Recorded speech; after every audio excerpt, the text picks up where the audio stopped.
A generation ago, Ronald Reagan mapped out and executed a strategy for taking down the last totalitarian communist regime that sought America's destruction. That was the Soviet Union's evil empire. We can settle for no less with respect to our time's existential threat to freedom.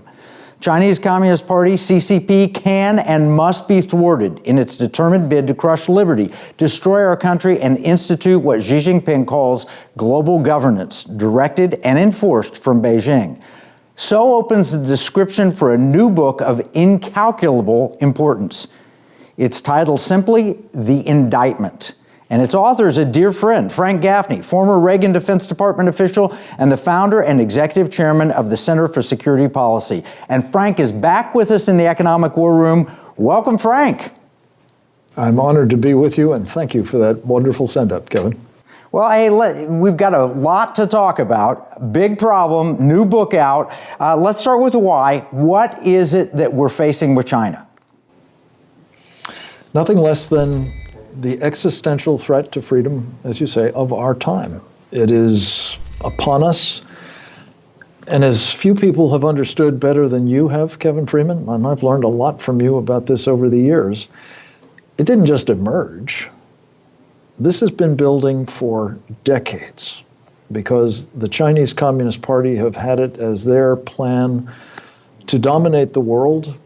And they've always understood that we're the principal impediment to their doing so. So we had to be destroyed, starting decades ago, before they had anything remotely like the power to destroy us the old-fashioned way, in a shooting war.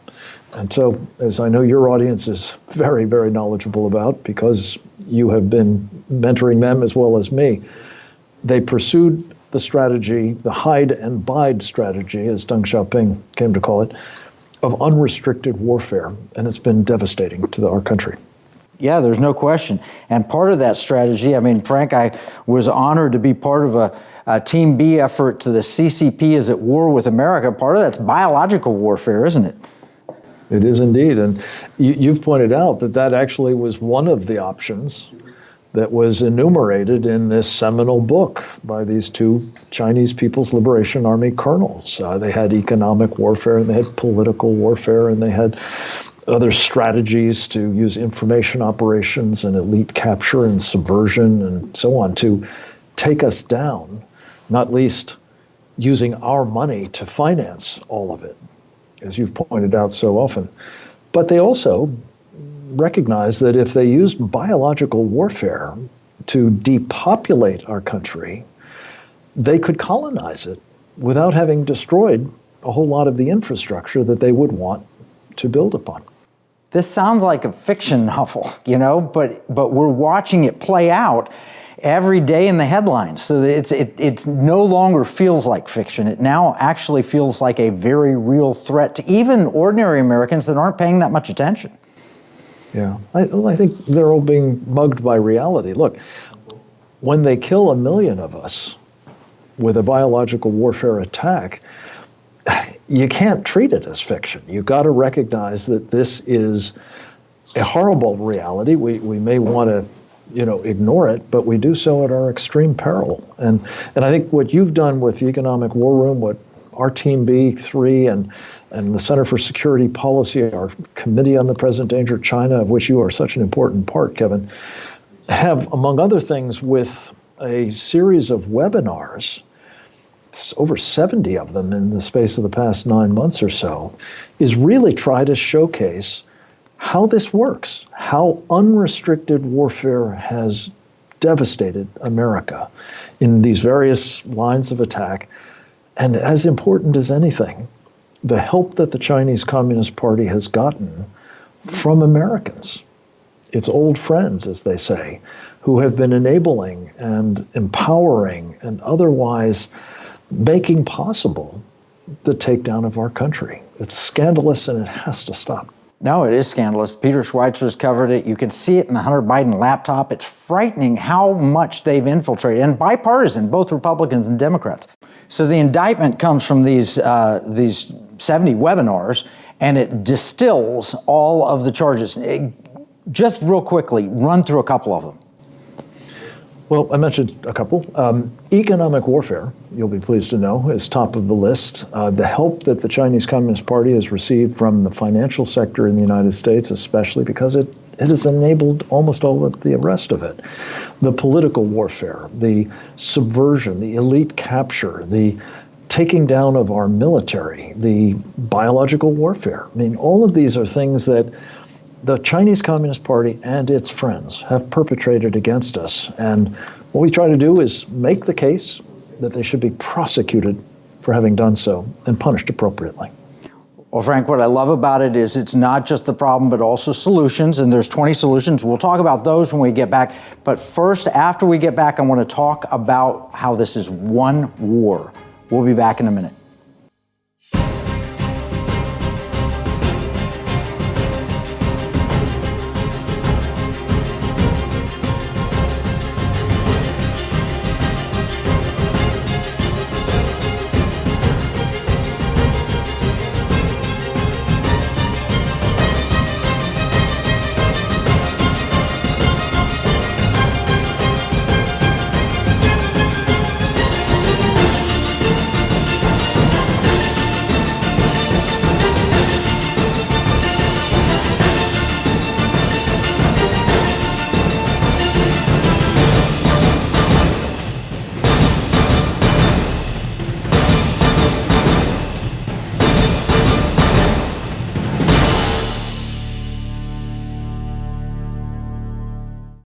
We're speaking with Frank Gaffney about his new book, The Indictment. The Indictment is primarily against China. But Frank and I have had some other conversations on how all of the things that we've worked on together, I've got a plan for victory over the global jihad movement, Putin's reset, warning order with China, and then, of course, the CCP is at war with America. We've worked on these together. Frank, are these all one great war put together? I fear it is World War III, Kevin, and it's been, again, like the threats from the Chinese Communist Party that we spoke of before the break, underway for a long time. The first violent or kinetic phase of it, I guess you'd say, setting aside, sort of bloodletting by jihadis from time to time, was the invasion of Ukraine. That war, unfortunately, is going to be, I guess, a persistent problem for some time to come. But as that has been a preoccupation, particularly for the Biden administration, I would argue at least two other fronts, and maybe truly a global conflagration is now in prospect. The Pacific is clearly the area that the Chinese Communist Party is threatening most aggressively, and by that I mean not just Taiwan, or even just Taiwan and the Philippines and South Korea and Japan, but also Guam and possibly Hawaii. And who knows, the mainland of the United States itself may well be in their crosshairs as well. It certainly fits the warnings that we got in our book, The CCP is at War with America, Kevin. As you recall, back some 20 years ago now, the then defense minister of China told a secret conclave of party leaders that there's going to be a lot of talk about Taiwan, but the main enemy is the United States. So that's in the offing. And then I think at any day we could see things light off in the Middle East with the various threats that Israel is facing, many of them exacerbated by the Biden administration, I'm sorry to say, whether it's Iran or whether it's Hezbollah or Hamas or perhaps others in the Gulf region. You've got a world of hurt there, indeed internal to Israel even as well. So all of these things are now in play. And then there's this other problem, and I know you've focused on it, as have we, Kevin, and that is the fact that there is now worldwide, literally in some 147 countries around the world, something called the Belt and Road Initiative, that the Chinese are building out kind of a colonial infrastructure that enables, among other things, not only control of those nations, but power projection from them. Truly a global conflict is a distinct possibility. Yeah, and then you throw the World Economic Forum and you throw central bank digital currencies, and then you watch the Saudis leaving our orbit and conducting oil transactions outside of dollars. You see Brazil and in our own hemisphere that they're dumping the dollar. You see in Kenya they're talking about dumping the dollar, in Malaysia. It is frightening, and it is what I called in my original Pentagon research phase 3. Before you invade America, you want to destroy the dollar, and I'm afraid that's going on right now. Yeah. Well, and again, if you want to invade America, you want to take down the population. And that's where a possibly vastly more dangerous, deadly, transmissible virus could come in handy. And we have every reason to believe they have them in abundance in that secret biological warfare program that the Chinese are not allowed to have, but nonetheless have not only maintained and pursued aggressively, but actually gotten technology and even funding from the United States to do it.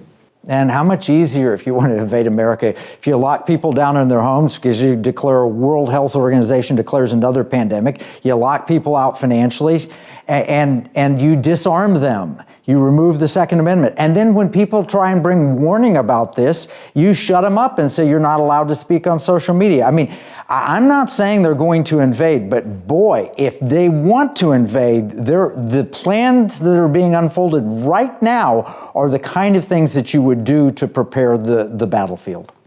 Yeah, well, and again, that Chinese defense minister I mentioned a moment ago, 20 years ago, said Deng Xiaoping, the general secretary of the Chinese Communist Party back in the early 1990s, observing that the United States had beaten the Soviet Union in the Cold War, said that a new Cold War is beginning between the United States and China will win.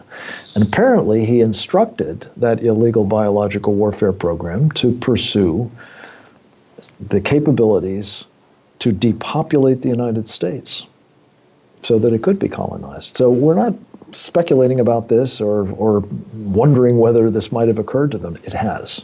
And they may be very, very hard about it. And Kevin, I just want to say a thank you to you. You've just recently participated, as we're speaking, in a really important hour-plus long program in which we talked about this World Health Organization. You've been on this case. You've done great work at the Economic War Room on it. What is being done, yes, with the pretext of the biological warfare pandemic problem of the last go-around, what I call pandemic 1.0, and yes, with some of what they've put into place as a result of essentially imposing on all of us the so-called China model, which this proxy of the Chinese Communist Party, Tedros Ghebreyesus, embraced and pushed out aggressively. And with all of that, we now have, I'm sorry to say, much of the infrastructure, and what we don't have, they're trying to acquire through, among other things, this digital health card or vaccine passports, which, and again, you've done seminal work on this, that ushers in the checkmate for freedom. The central bank digital currency that goes right on top of that platform and it becomes a vehicle for the ultimate control of a population. We can't let this happen, and our sovereignty coalition is fighting back against it. Another of the important efforts we're making in conjunction with this book, The Indictment, which people can get, by the way, at Amazon now. Yeah, so the Sovereignty Coalition, how do people sign the petition? I signed the petition today. How do they do that? Thank you. Sovereigntycoalition.org is where you'll find it. And as importantly, Kevin, and I hope you did this too, but one of the things that is right there, if you sign up, you can send an email with a click of a mouse to your elected representatives, House and Senate, to tell them you want us to get out of the World Health Organization before this trap closes and we lose our sovereignty. Well, we're going to have to take another break. When we come back, let's talk other solutions. What can we and should we be doing now?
the Economic War Room, we are a solutions program.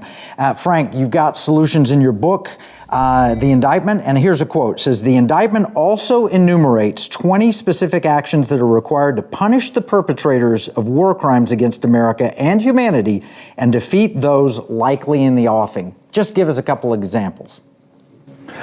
The single most important one, I think by far, Kevin, is one we sort of touched on a moment ago, and that is this practice by the Chinese Communist Party of what they describe as elite capture. If we don't root out those who are playing for the other team, who are today, again, as a result of this unrestricted warfare for decades, pursuing the compromise, the suborning, the capture, if you will, of leaders of our financial sector, of businesses more generally, the media, academia, the culture, Hollywood, and so on, and not least, of course, our government, as you say, on both sides of the aisle, we're doomed. Especially if we do find ourselves in a shooting war. It's just unimaginable that you've got an active cadre of people in all these leadership positions who are, helping defeat us. So that's where this all starts. Hey, let's just stop there for a second. I mean, as you're saying that, I'm thinking, okay, our military is worried about pronouns, whether they say he or she or they or them. They're worried about drag queen story hours. And you got a DA in New York named Bragg going against the President Trump, Bragg versus Trump, which is funny in itself, but sad. Because they're worried about how he characterized business expenses for signing a non-disclosure agreement with another individual, and they made 34 counts of this.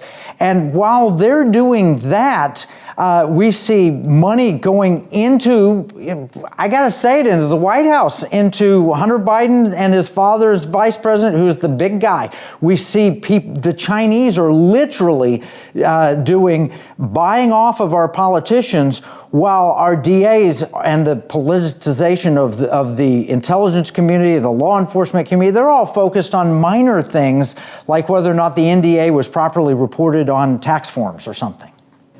Right. Well, our mutual friend, Steve Bannon, who, by the way, is the publisher of this book with his War Room Books imprint, as well as the author of a foreword for the book, I'm pleased to say, is fond of pointing out, this is the real indictment. All that stuff going on in New York and what's in the offing in Florida and what's probably coming out of some special counsel in Washington is a distraction. It is political warfare against Donald Trump, for sure, and arguably against our country. And, oh, by the way, much of it's being brought to you by, I argue, Marxists, fellow travelers of the Chinese Communist Party, or people in the person of Joe Biden, as you say, who's been not just compromised by the CCP, but captured by them. And there's abundant evidence of that. The point is that the real indictment, the thing that we have got to be focused on, because as you said in your introduction, Kevin, this isn't just about trying to address what they've already done. This is about trying to deter, to prevent, to minimize the effects, if God forbid we can't deter, what they have in mind for us next. And look, I know that this is a pretty gloomy conversation on a lot of different levels, but I really do want to emphasize the hope that I think people will find in seeing that there are practical steps, starting with the elite capture piece. But also, for heaven's sakes, stopping the financing of our mortal enemy. And Kevin, I cannot say enough about the work that you've been doing, both the educational piece of it in your War Room programs, but also this National Security Investment Consultants Institute is one of the greatest things I know of. And I couldn't be more appreciative of your leadership. I know this has been a long time, bringing it to fruition. But now with Liberty University's enabling and horsepower, you've really got something that could enable every single American investor to find out not only whether their money is in China, and oh, by the way, if that shooting war begins, forget about it for getting it back. But you can also find investment managers and consultants who can help ensure that your money's being invested in accordance with your values, patriotically, among other things. So God bless you for that. Well, thank you, Frank. No, you're exactly right. I mean, I log on to my brokerage account and they say, you can't own Russian securities. Why? You're not allowed to own them. Well, if we get in a shooting war with China, your Chinese securities will be worthless, just like your Nazi German securities would have been worthless during World War II. So your point is well taken, and thank you for the plug for the NSIC Institute. We need people to weaponize their money, their giving, their spending, and their investing, which means stop buying Chinese products, stop investing in Chinese companies, and start giving to things that wake people up, like Center for Security Policy. Tell us how people can support the Center for Security Policy. Well, I will, but if I could just make one further point. You're absolutely right, of course, that you want to weaponize your money. But the trouble is, especially if you don't even know that your money is being invested by some Wall Street firm, who, by the way, is making handsome profits off of putting your money in China. Your money is being weaponized against you. And, oh, by the way, against our country that I know you love. So for all these reasons, Kevin, thank you for the opportunity to just talk briefly about the Center for Security Policy. I was privileged to found it 35 years ago. It's under new and supremely impressive management with my colleague, Lieutenant Colonel Tommy Waller, United States Marine Corps, retired, now as its president and CEO. It is a really powerful online resource for all kinds of information, including about China, as is, if I may also put in a plug, securefreedom.org is that website. PresentDangerChina.org is the Committee on the Present Danger China's website. And I'm proud to have a television and radio program that you can find out more about at securingamerica.tv. So thank you, Kevin, for your friendship and your leadership and your mentoring of all these subjects with me over so many years. And I'm deeply grateful to you for all of it. Thank you, Frank. God bless you. Now, the indictment, it's intended to inspire, equip congressional investigations, patriotic, executive branch officials, journalists, and the public at large to review these charges and recommend actions for a surpassingly important and extremely urgent purpose: bringing to justice and taking down the Chinese Communist Party for terrific criminal conduct, past, present, and that which is in the works against its own people and countless others, including ours. Frank Gaffney's put the indictment together. You can get a copy at Amazon or check our economic battle plan. All of this is going to be summarized in our free economic battle plan at EconomicWarRoom.com. Remember, what we see as a marketplace, our enemies view as a battle space. This is Kevin Freeman from the Economic War Room.